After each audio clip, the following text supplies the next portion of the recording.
আপনি কি মনে করেন যে ওই কনসেনসাসটা নষ্ট হয়ে গেছে? ধরেন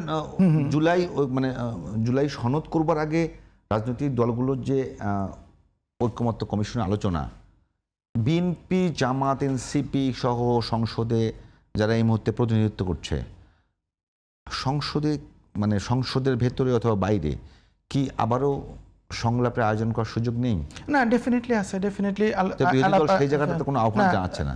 এই আলাপ আলোচনা তো সরকার দলকে নিতে হবে, উদ্যোগ নিতে হবে যে আমরা যে এই জিনিসটা মানছি না, আমাদের এই বক্তব্য আছে। দেখেন, বিএনপির হাতে আসলে অবারিত সুযোগ ছিল যে জনগণ ভোট দিয়ে সংবিধান সংস্কার কমিশন করার জন্য রায়টা দিয়েছে। বিএনপির হাতে সুযোগ ছিল, বিএনপি সংসদে তাদের তো মেজরিটি 2/3 মেজরিটি আছে। সে যদি আমি সেই সংবিধান সংস্কার পরিষদটা করি, সেই পরিষদেও কিন্তু বিএনপি 2/3ই থাকতো।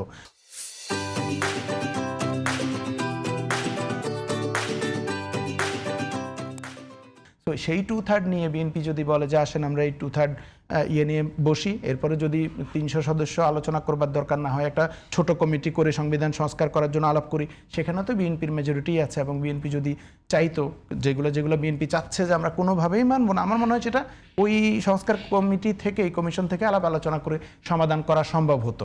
তো ওটা যদি করতো, আমার মনে হয় জনগণ যে আমাদেরকে এই রায়টা সুযোগটা দিয়েছে, এই সুযোগটা সামাও আমরা অবহেলা করে গাফলতি করছি এটা, অথবা আমরা হয়তো 2/3 মেজরিটির কারণে অনেক সময় একটু অহংবোধ আসতে পারে যে আমাদের 2/3 মেজরিটি আছে সংসদে, আমরা যেটা বলবো সেটাই করব, যেভাবে চাই সেভাবে করব।